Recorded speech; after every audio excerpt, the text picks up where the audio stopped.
Hello guys. तो कैसे हो आप लोग? Welcome back to my YouTube channel. तो आज के वीडियो में मैं आपको कुछ इंटरनेट ट्रेड्स दिखाऊं जो मैंने आज लिए थे। आज की तारीख और डेट आपको सब कुछ टाइम दिखा देता हूं, देख लो। 31 मार्च को मैंने दो इंटरनेट ट्रेड लिए थे, दोनों आपको शेयर करूंगा और उसी के साथ आपको लॉजिक समझाऊंगा कि इंटरनेट ट्रेड कैसे करना है प्राइस एक्शन के हिसाब से। मैंने लास्ट 3 साल से ट्रेडिंग कर रहा हूँ और मैंने बहुत मतलब सब कुछ ट्राई कर दिया, ठीक है। कि जैसे कि कुछ भी जो भी एक नॉर्मल बंदा करता है कि इंडिकेटर लगाता है, ये करता है, वो करता है। और उसके बाद मुझे लगा कि प्राइस एक्शन जो है वो सबसे लाइक इजी है, सबसे लेस, उसमें कंफ्यूजन सबसे लेस होती है और पता चलता है कि क्या होता है। तो उसके हिसाब से मैंने डिसाइड किया कि मैं प्राइस एक्शन से ट्रेडिंग लूंगा। तो कुछ एग्जांपल आपको दिखाऊंगा कि कैसे किया, लॉजिक क्या था, आप कैसे कर सकते हो, ठीक है। तो सबसे पहले ये रहा मेरा यूट्यूब चैनल।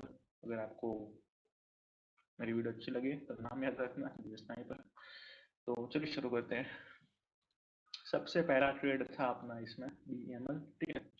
देख लो कुछ इस प्रकार से है ये। आपको कुछ दिख रहा है कि नहीं दिख रहा? आप पहले मेरे को बताओ कि इसमें कहाँ ट्रेड कर सकते थे, आपको बड़ा भी दिखा देता हूँ, ठीक है। दिख रहा है क्या किसी को कुछ? अगर है तो बताओ, वरना मैं आपको एक्सप्लेन करने वाला हूँ, ठीक है। तो यहाँ पे सबसे बेसिक सी बात है कि आपको अगर बाय करना है तो एक ऐसा स्टॉक ढूंढो जो पहले से ऊपर जा रहा है। ट्रेडिंग मतलब चढ़ती ट्रेन में चढ़ जाना, ठीक है। चलती ट्रेन में चढ़ जाना, मैं भी क्या बोल रहा हूँ, चढ़ती ट्रेन में, ठीक है। तो अगर आपको लॉन्ग जाना है, मतलब कि आपको बाय करना है, तो आपको कुछ ऐसा स्टॉक ढूंढो जो पहले से अप मूव है, ठीक है। ये बहुत ही बेसिक है, इसको बोलते हैं ट्रेंड विथ ट्रेड, ठीक है। यहाँ पे जो ट्रेड चल रहा है, ठीक है, ऊपर जा रहा है तो इसका मतलब कि अप ट्रेंड। एकदम सिंपल सी लैंग्वेज में आपको बेसिक से बताऊं, ठीक है। अगर आप बिगिनर भी हो, इसको अप ट्रेंड बोलते हैं, नीचे आता है उसको डाउन ट्रेंड बोलते हैं। तो अगर आपको बाय करना है तो आपको ऐसा स्टॉक ढूंढना है कि जो ऊपर जाए, ठीक है। स्टॉक में क्या होता है, सिंपल सी बात, प्राइस एक्शन। स्टॉक ऊपर जाता है, थोड़ा ब्रेक लेता है, कभी कभी नीचे थोड़ा आता है, या कभी कभी एक सीधी लाइन में जाता है। दो में से कुछ भी एक होता है। कभी कभी ऐसे ऊपर जाके थोड़ा ब्रेक लेता है, ठीक है। यहाँ पे आपको ड्रॉ करके दिखा देता हूँ। ऐसे ऊपर गया, थोड़ा ब्रेक लिया, फिर से ऊपर जाएगा। या फिर कभी कभी क्या होता है, ऐसे स्टॉक ऊपर गया, थोड़ा कंसोलिडेशन होता है, फिर ऊपर जाता है, ठीक है। दो में से कुछ होता है। तो आपको ऐसे स्टॉक में ये जो ब्रेक का एरिया, ठीक है, यहाँ पे एक ब्रेक लिया, यहाँ पे अपने को चढ़ जाना है ट्रेंड से, जब ट्रेंड थोड़ी स्लो होती है, ठीक है। तो ऐसा कुछ सीन यहाँ पे है। अगर आपको दिख रहा है तो कोई बता दो मुझे, ठीक है गाइस। तो मैं आपको एक्सप्लेन करता हूँ, ठीक है। ये रहा अप मूव, ठीक है। ये हो गया अपना अप मूव। उसके बाद हुआ कंसोलिडेशन, ये रहा कंसोलिडेशन, ठीक है। यहाँ थोड़ा हुआ, ये पहला कंसोलिडेशन था, ठीक है। उसके बाद ये वाला दूसरा हुआ, यहाँ पे कंसोलिडेशन हुआ थोड़ा सा, और उसके बाद एक अप मूव आया, ये वाला रहा अपना अप मूव, ठीक है। यहाँ पे अप मूव आया है जैसे कि आप देख सकते हो, और उसके बाद फिर से एक कंसोलिडेशन। इसको कंसोलिडेशन बोलते हैं कि यहाँ पे स्टॉक हिलता ही नहीं है, थोड़ा थोड़ा थोड़ा हिलता है। यहाँ पे टाइम ले रहा है कि कहाँ पे जाना है, इसको ये डिसाइड करते हैं। फिर जिस ओर ये जाएगा उसको कंटिन्यू करेगा, ठीक है। तो इसमें ट्रेड कैसे कर सकते हैं, सॉरी, इसमें ट्रेड कैसे कर सकते हैं? तो आपको सबसे पहले तो ये डिसाइड करना है कि आपके माइंड में क्लियर होना चाहिए कि आपको कहाँ बाय करना है या फिर सेल करना है, ये आपको मतलब होना चाहिए, ठीक है। तो आपको कैसे डिसाइड करोगे कि आपको इसको बाय करना है कि शॉर्ट करना है, ठीक है। तो आपको स्टॉक की प्रीवियस मूवमेंट देखनी है कि मतलब कि कंसोलिडेशन से पहले क्या हुआ है। तो यहाँ पे आप देख सकते हो कि कंसोलिडेशन एरिया के पहले स्टॉक अप मूव में था, तो हम एक्सपेक्ट कर सकते, ठीक है। ऐसा नहीं कि हर बार होता है ये, वरना अगर कोई भी चीज़ हर बार होती तो कोई काम धंधा क्यों करता, सब ट्रेड लेके बैठ जाते। तो जो यहाँ से अप ट्रेंड आया है, यहाँ पे कंसोलिडेशन, तो बहुत हाई चांस है कि यहाँ से भी ये ऊपर जाएगा, जैसे कि यहाँ पे हुआ है। तो हमें यहाँ पे ट्रेड लेना होता है। अगर ये ऊपर से नीचे आ रहा है तो हमें नीचे लेना है, नीचे से ऊपर जा रहा है तो ऊपर लेना है, ठीक है। अगर यहाँ से नीचे जाता है तो क्या करना है, तो कोई नहीं, हमको इसको अवॉइड करना है, इसको शॉर्ट करने का कोई मतलब नहीं है, क्योंकि एक बहुत ही अच्छी खासी अपमूव है। अगर आप इसके खिलाफ जाओगे तो आपका स्टॉप लॉस हिट हो सकता है। तो अगर नीचे टूटता है तो हमें नहीं उसको जाने देना कि चलो उसको शॉर्ट करने का कोई मतलब नहीं है, क्योंकि वो फिर बहुत उसमें कम चांस होते हैं अपने टारगेट हिट होने के, ठीक है। तो ये हो गया अपना, मैंने आपको बेसिक लॉजिक आपको शेयर कर दिया कि क्या होता है, ठीक है। अभी आपको यहाँ पे मैं सेटअप समझाता हूँ कि अभी चलो मान लिया कि यहाँ पे हमें लॉन्ग होना, इतना तो हमें पता चल गया, उसके बाद क्या करना है। तो उसके बाद आपको यहाँ पे ट्रेंड लाइन की हेल्प लेनी होती है थोड़ी सी, क्योंकि आपको एक स्टॉप लॉस टारगेट डिसाइड करना होता है, ठीक है। तो ये रहा अपना जो भी है, अभी मैं आपको ट्रेंड लाइन दिखा रहा हूँ, ठीक है। एक ये वाली ट्रेंड लाइन है कि यहाँ से ऊपर आपको एंट्री एंट्री लेनी है, ठीक है। और मैं थोड़ा इसको बड़ा कर देता हूँ। तो जब भी इसके ऊपर आएगा, क्योंकि देखो स्टॉक एक बार इसके ऊपर आया बहुत ही तगड़ा रिजेक्शन है, उसके बाद कंसोलिडेशन है। कंसोलिडेशन होने के बाद अगर ब्रेकआउट होता है तो उसमें बहुत फोर्स होता है, तो वो पक्का इसको तोड़ के जाता है, ठीक है। तो आपको एक लाइन डिसाइड करनी है कि जिसके ऊपर स्टॉक नहीं जाता। वैसे तो यहाँ से भी आप एंट्री ले सकते हो, देख रहे हो कर्सर, यहाँ से भी ले सकते हो, लेकिन हमें थोड़ा रिस्क कम लेना है, तो थोड़ा लेट लेंगे हम एंट्री, ताकि अपना रिस्क भी कम हो जाए। तो इसके ऊपर एंट्री लेनी होती है। अब आप बोलोगे कि ठीक है, टारगेट क्या होगा, स्टॉप लॉस क्या होगा। तो गाइस स्टॉप लॉस आपको रखना है कि जो कंसोलिडेशन एरिया होता है उसके थोड़ा सा नीचे आपको यहाँ पे स्टॉप लॉस रखना होता है। कुछ लोग यहाँ पे भी रखते हैं कि थोड़ा सा नीचे, लेकिन यहाँ पे एक डिसएडवांटेज ये है कि स्टॉक कभी कभी इसके ऊपर जाके थोड़ा ब्रेक लेने वापस नीचे आ सकता है, तो आपका स्टॉप लॉस हिट होकर आके वो वापस ऊपर जा सकता है। इसलिए ऐसा ऐसा नहीं करना। आपको क्या करना है कि थोड़ा सा नीचे आपको स्टॉप लॉस रख देना यहाँ कहीं पे। आई होप इतना क्लियर होगा। उसके बाद आपको क्या करना है कि प्रॉफिट स्टॉप लॉस डिसाइड कर दिया, टारगेट कैसे करेंगे। तो आपको टारगेट हमेशा बड़ा रखना है अपने स्टॉप लॉस से। जैसे कि अगर आप स्टॉप लॉस ले रहे हो थोड़े पॉइंट का, यहाँ पे 10 पॉइंट का, तो आपका टारगेट होना चाहिए 15 से लेके 20 पॉइंट, या फिर उससे भी ऊपर जा सकते हो, ठीक है। तो आपको मैं दूसरी एक ट्रेंड लाइन भी यहाँ पे दिखा देता हूँ कि क्या है।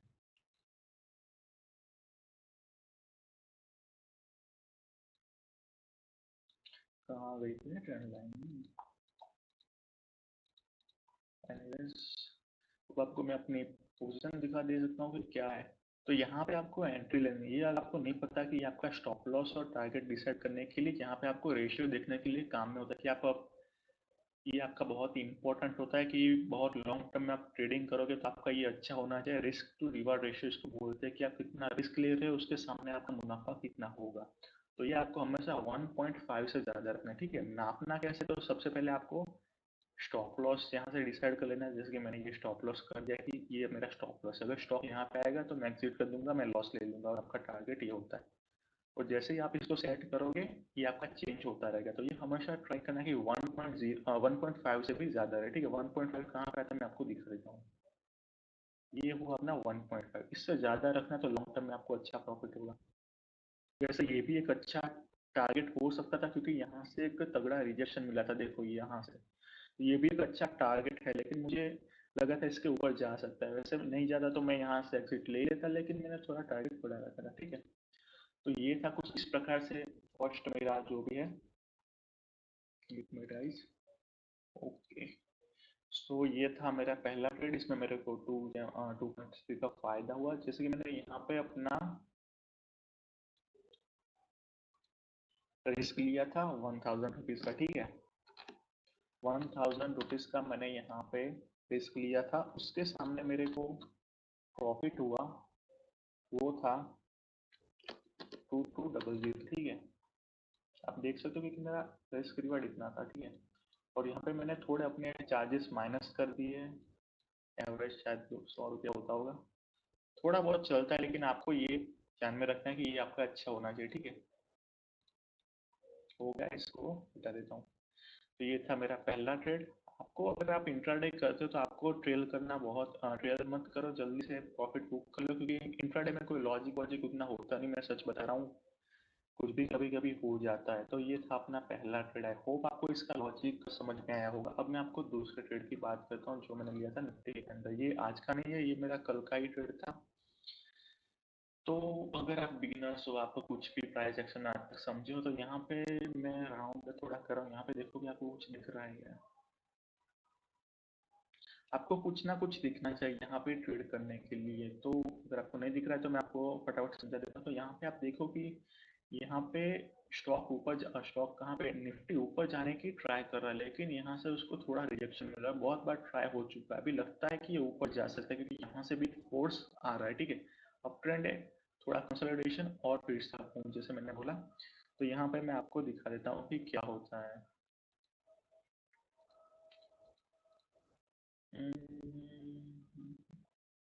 यार ट्रेंड लाइन कहाँ पे है सारी।